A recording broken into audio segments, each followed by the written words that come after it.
Subscribe करें और bell दबाएं ताकि कोई खबर रह न जाए।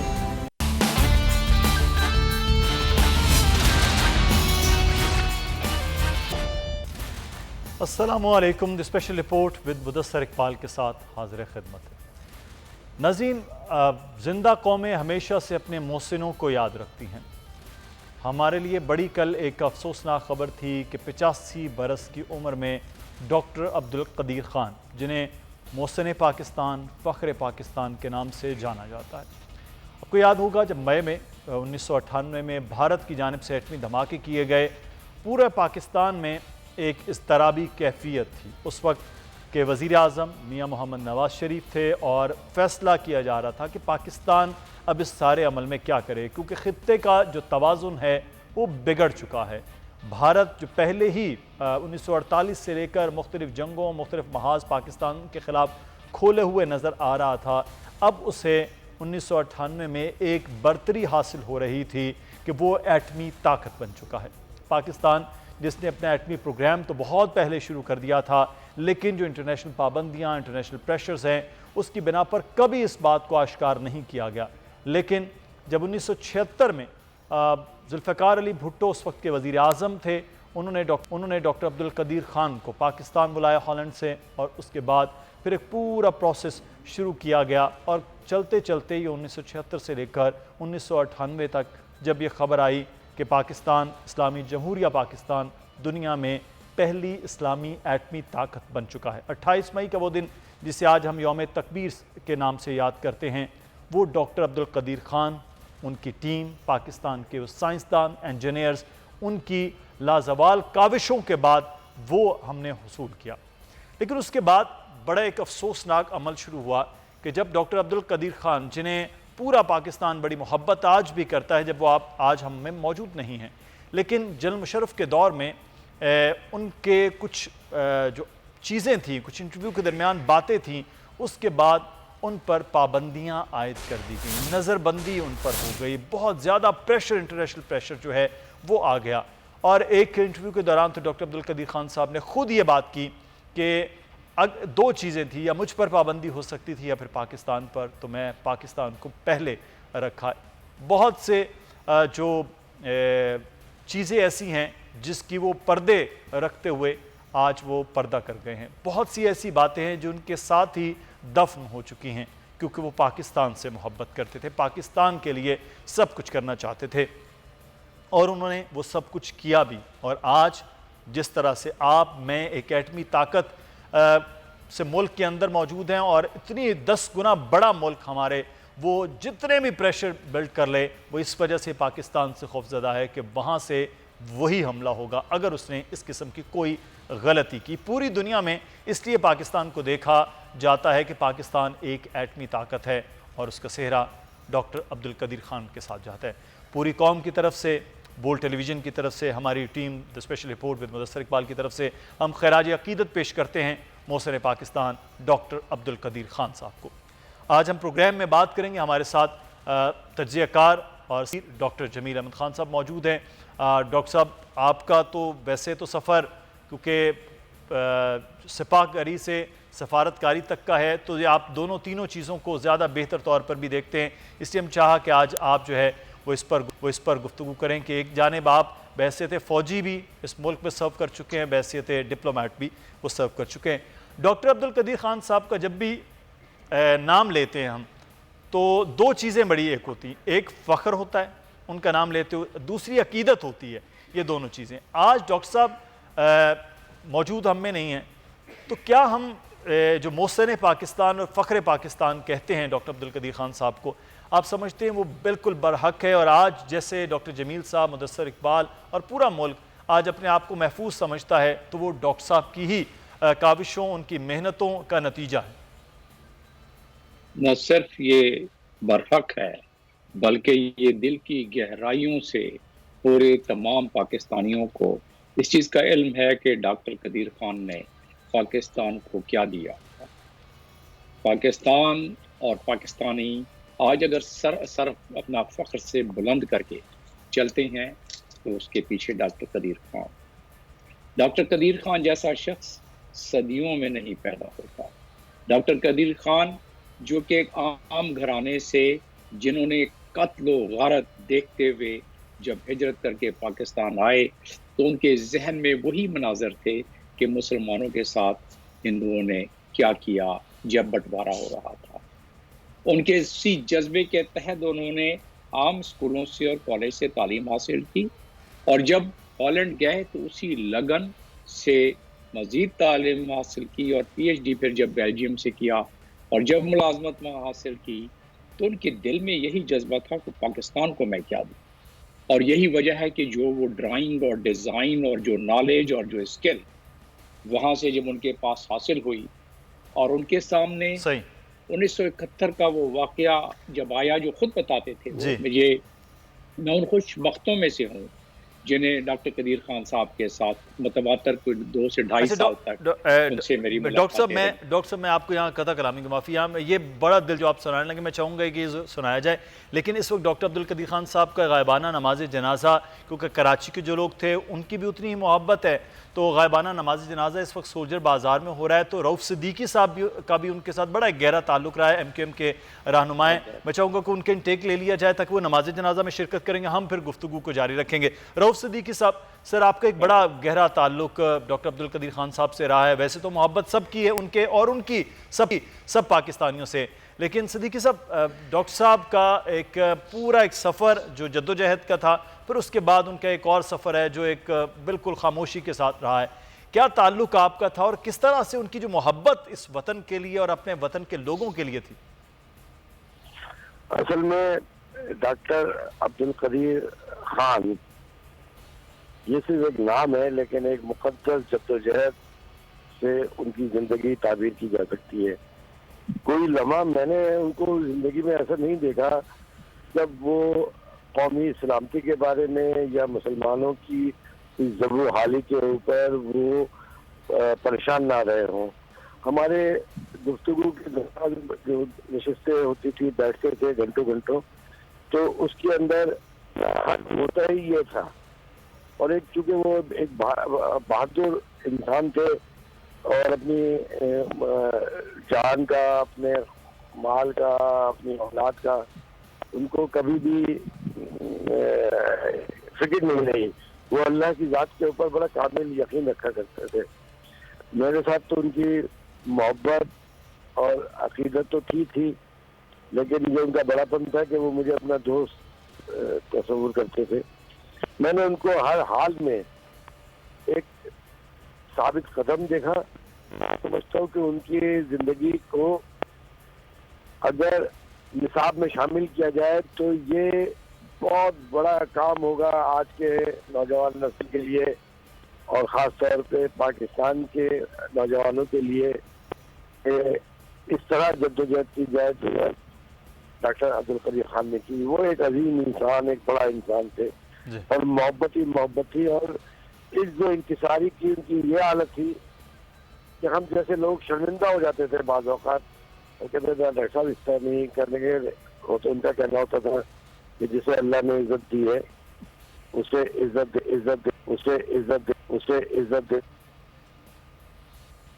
बिल्कुल सही। अच्छा जी, रऊफ़ सिद्दीकी साहब आप हमारे साथ ही रहिएगा थोड़ी देर जब तक कि नमाज जनाजा का तमाम नहीं होता। मैं जो डॉक्टर जमील अहमद खान साहब आपको वाक़या सुनाना चाह रहे थे, मैं चाहूँगा ये जो आपका भी ताल्लुक़ है और डॉक्टर साहब की जो जद्दोजहद और मोहब्बत इस मुल्क के साथ है, इस मुल्क के अवाम के साथ है, उसके हवाले से बताइएगा। देखिए, वहाँ जब दोपहर का वक्त और लंच ब्रेक होता था, तो उस वक्त तमाम जितने अफसरान थे, खासतौर पे डायरेक्टर लेवल के मुझ समेत, वो एक डाइनिंग टेबल पर बैठते थे और डॉक्टर कदीर खान हमेशा वो उस लंच ब्रेक पर डाइनिंग टेबल पर आके ज़रूर बैठते थे, चाहे वो आधे घंटे 15 मिनट के लिए, क्यों तो वहाँ बहुत सारी चीज़ों से हमें आशनाई होती थी। और डॉक्टर कदीर खान घर पे भी बुलाते थे डिनर पर अपने अफसरान को, बाकी लोगों को भी, तो उन मौक़ों पर वो मज़ीद बहुत सारी चीज़ें शेयर करते थे। उन्होंने शेयर किया, सबसे पहली बात तो ये कि जब भी वो बात करते थे, उनमें यही होता था कि भाई हमें अपना इतना मजबूत होना चाहिए कि पाकिस्तान की तरफ कोई मैली आंख उठा के ना देख सके, और इंडिया की तो अब हिम्मत नहीं हो सकती। वो बताया करते थे हमें कि हमने 84 से हमारे पास ये ताकत थी और इंडिया को पता था मैं तो 84 से वो कहते थे कि मैं कहता रहा जब चाहे मैं तैयार हूँ और ये हम टेस्ट ट्रायल कर सकते हैं, ब्लास्ट कर सकते हैं। लेकिन पॉलिटिकल हिकमत अमली दूसरी होती है, ज़ाहिर है जिनका काम ये था उन्होंने वो किया। डॉक्टर साहब ने अपना काम कहा। फिर डॉक्टर साहब बताते थे किस्सा कि जब पाबंदियां लगी और जो आलात जिनकी ज़रूरत होती थी इस पूरे मराहिल में एनरिचमेंट के, तो जब उसकी सप्लाई बंद हो गई या दुश्वार हो गई और दिक्कत पेश आने लगी दूसरे ज़राए से मंगाने में भी, तो डॉक्टर साहब कुछ फैक्ट्रियों में, कुछ इंडस्ट्रीज़ में, गुजरांवाला में, कराची में, गुजरात में, मुझे उन फैक्ट्रीज़ के नाम भी पता है, तो वहाँ नाम लेना मुनासिब नहीं समझ रहा हूँ। वहाँ जाके मजदूरों में, टेक्नीशियंस में और इंजीनियर्स में बैठ के सारा डिज़ाइन दे के अपनी सुपरविजन में वो आलात बनवा के और जहाँ जहाँ उसकी ज़रूरत होती थी तो वहाँ उसको इस्तेमाल किया जाता था।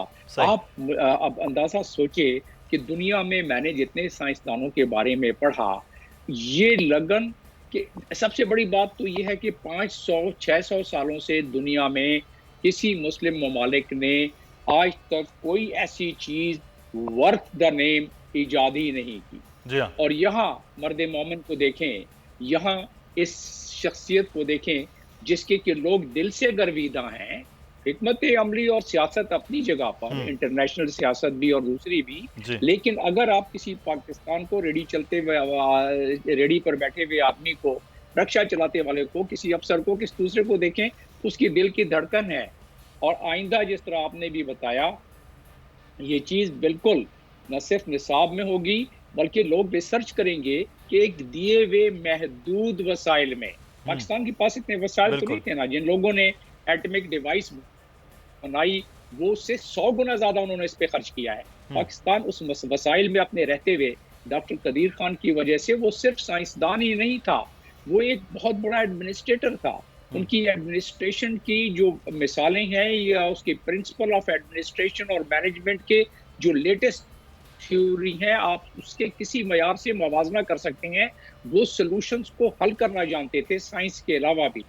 2 घंटे वो अपने एडमिनिस्ट्रेटिव ऑफिस में देते थे और उन 2 घंटों में उन्हें हर चीज़ का अहाता हो जाता था और हर चीज़ जो शॉर्ट सप्लाई थी, जिसकी ज़रूरत होती थी, कोई ह्यूमन रिसोर्स की बात है, किसी आलात की बात है, किसी फंडिंग की बात है, हुकूमत से कुछ चीज़ों के बारे में राब्ता करने की बात है, उन 2 घंटों में सारे फैसले हो जाते थे।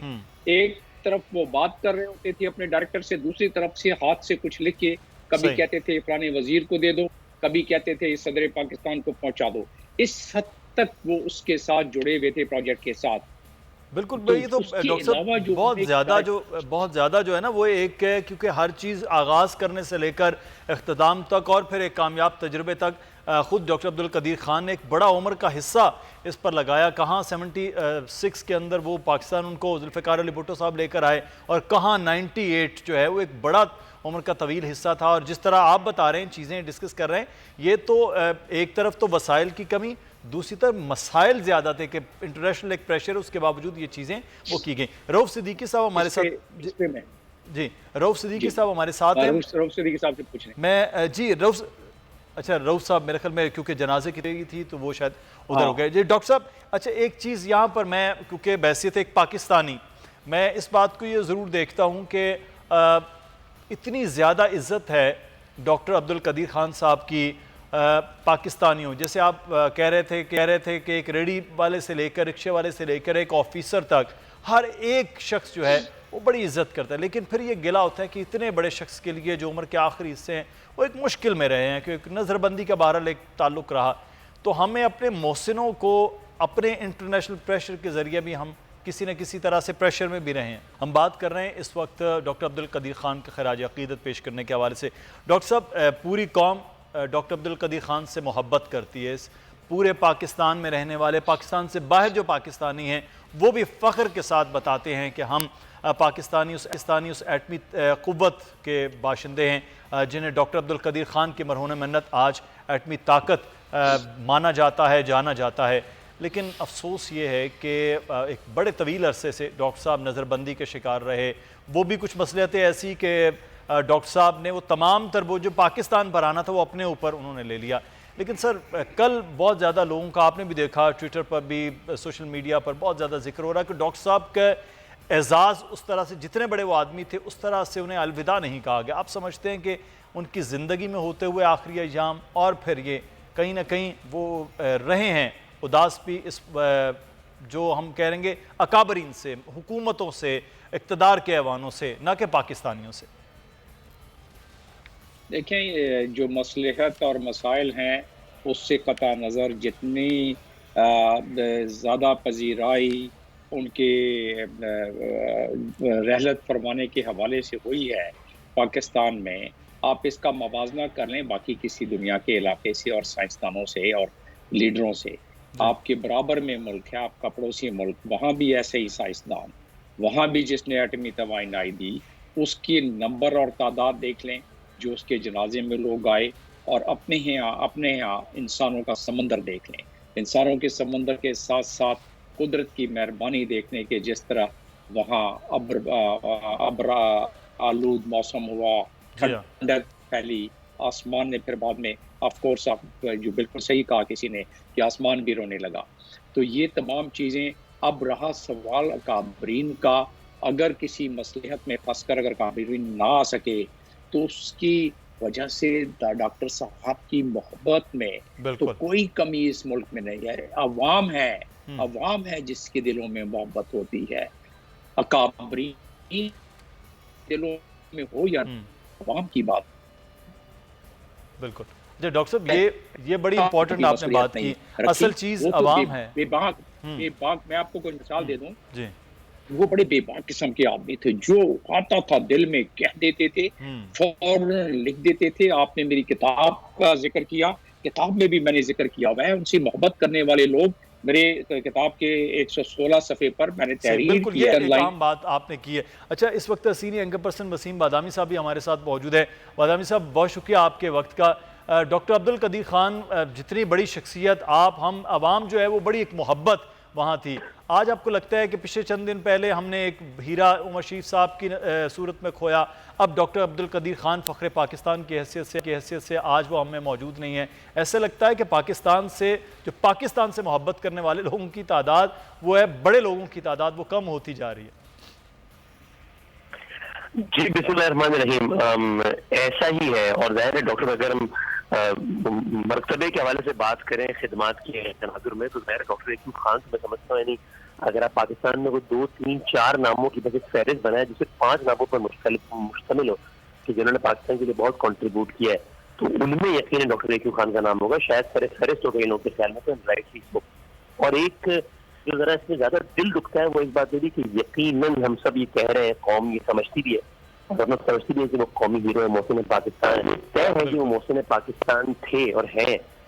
इसी तरीके से ये भी अनफॉर्चुनेटली तय है कि वो इससे बहुत ज्यादा बेहतर ट्रीटमेंट के हकदार थे, जो कि रियासती सतह पे, इदारती सतह पे, कौमी सतह पर उन्हें दिया गया।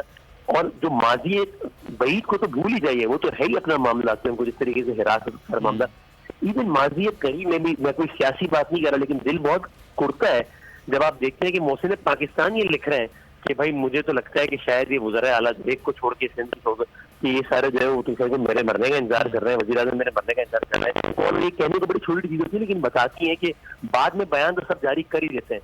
तो इस लिहाज से भी डॉक्टर यकीम खान की मौत में बड़ा एक दिल दुखता है कि हम अगर मोहसिनीन के साथ अगर ये करेंगे तो फिर इट टेल्स अ लॉट कि हम कहाँ जा रहे हैं।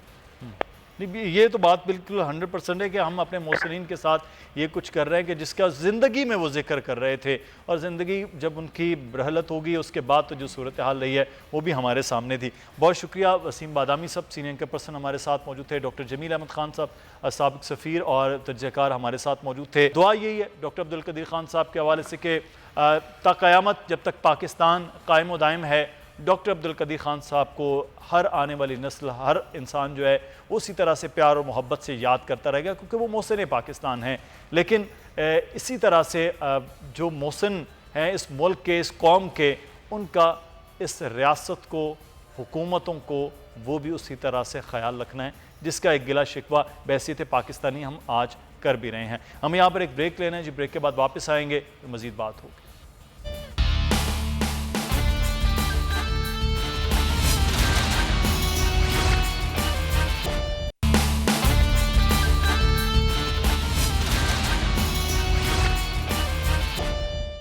ब्रेक के बाद आपको खुश आमदीद कहते हैं। पाकिस्तान के लिए एक बड़ा एजाज़ है कि वर्ल्ड बॉडी बिल्डिंग चैंपियनशिप में पाकिस्तान में सीनियर कैटेगरी में पाकिस्तानी जो बॉडी बिल्डर हैं उन्होंने गोल्ड मेडल हासिल कर लिया है।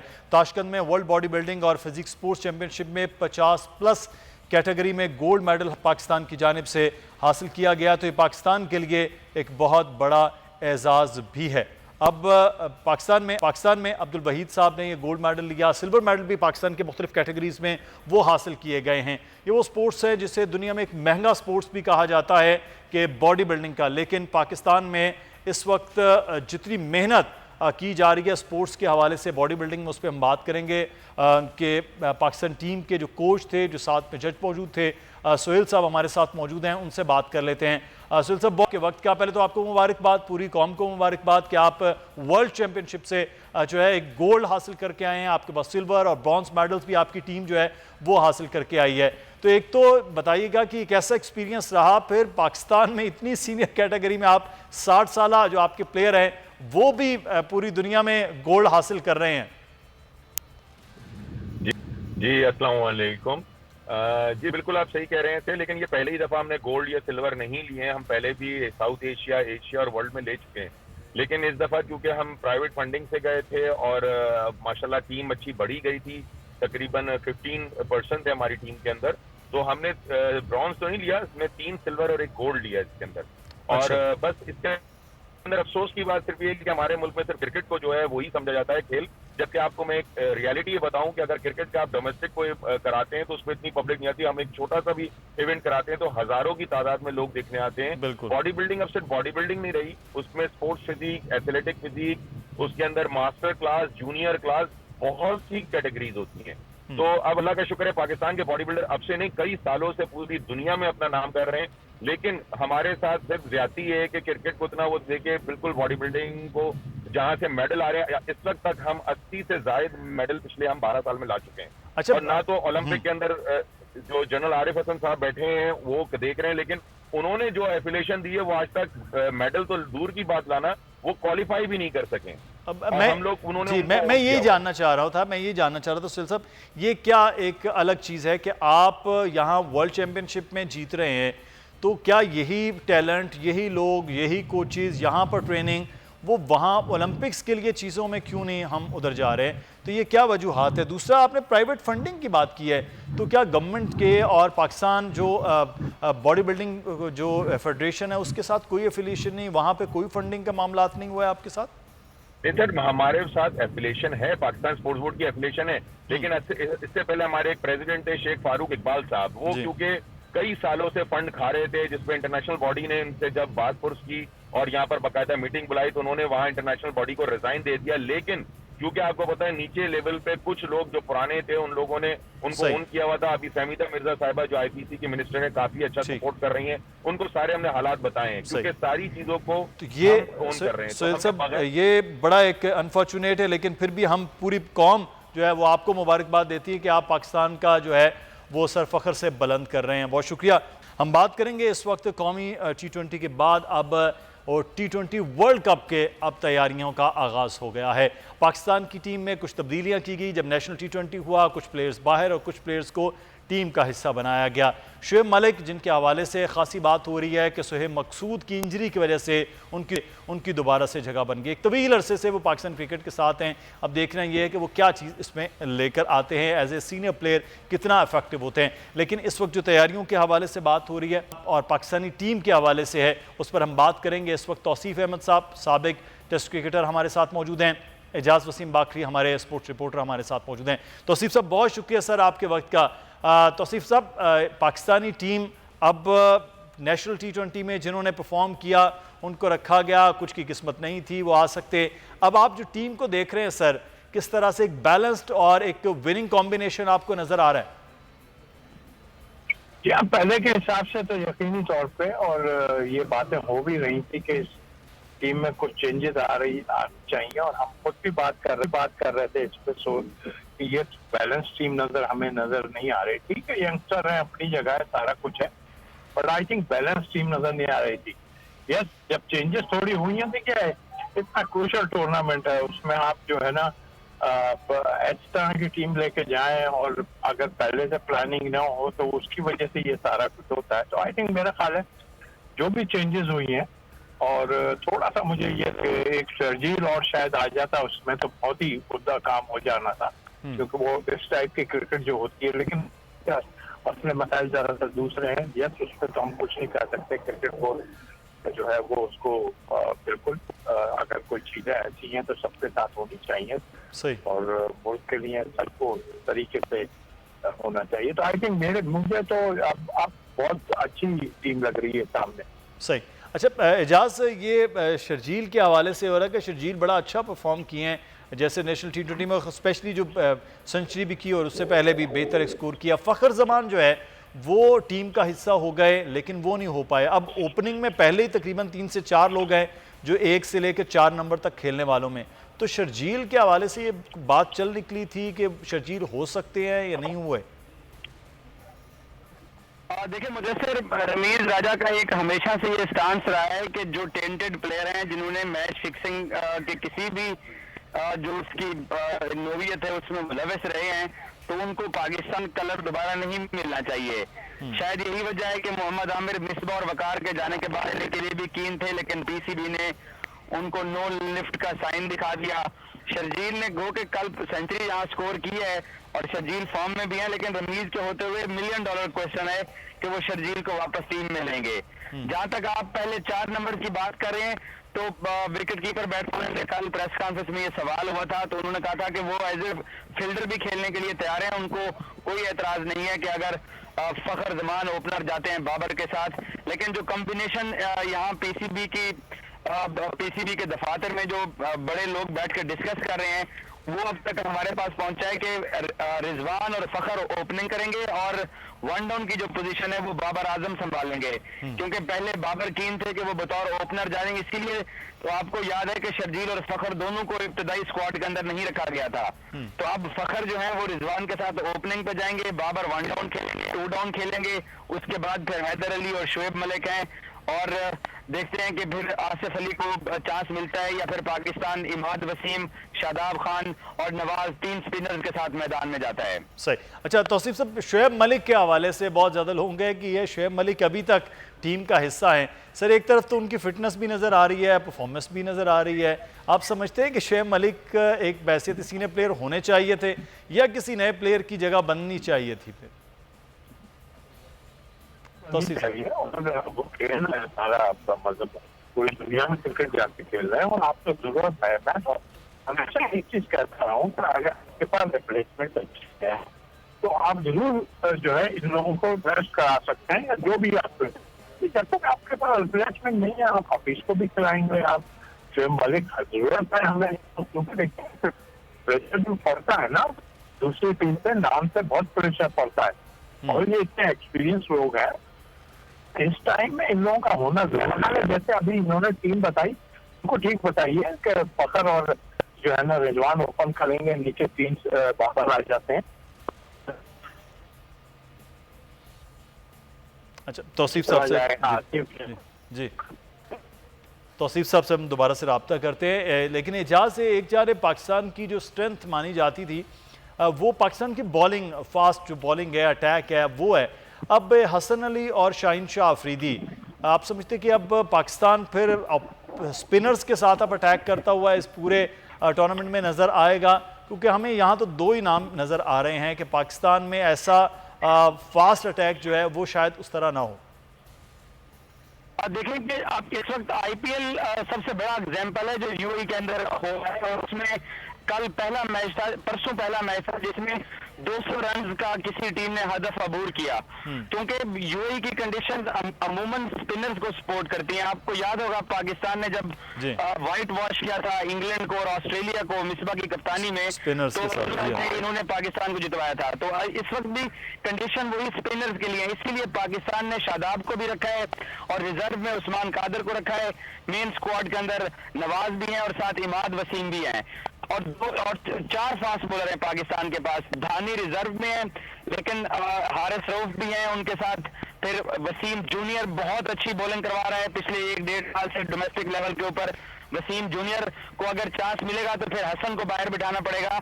लेकिन क्योंकि सबसे बड़ा जो पाकिस्तान ने बैरियर क्रॉस करना है वो हिंदुस्तान के खिलाफ जो पाकिस्तान ने मैच खेलना है, और उस कमी में टीम मैनेजमेंट जो है वो नजर रखे हुए है आईपीएल के ऊपर इंडियन प्लेयर और बैट्समैनों के कन्वर्सेशन कि वो किस तरीके से वहां पे करें, और यही गुफ्तगू और कन्वर्सेशन आज वर्नन फ्लेंडर जो इस वक्त एलसीसी के अंदर कैंप चल रहा है उसमें खिलाड़ियों से उन्होंने बात भी की है। तो अब देखना यह है कि पाकिस्तान जो है वो अपना मैच इंडिया के खिलाफ किस तरह से खेलता है, लेकिन ओवरऑल पूरे का पूरा टूर्नामेंट जो है मैच ही पाकिस्तान के लिए अहम है। बहुत शुक्रिया। एजाज वसीम बाकरी हमारे साथ मौजूद थे, तौसीफ अहमद साहब साबिक टेस्ट क्रिकेटर हमारे साथ मौजूद थे। प्रोग्राम से मुदस्सर इकबाल को इजाज़त दीजिए, अपना ख्याल रखिएगा, अल्लाह हाफिज़।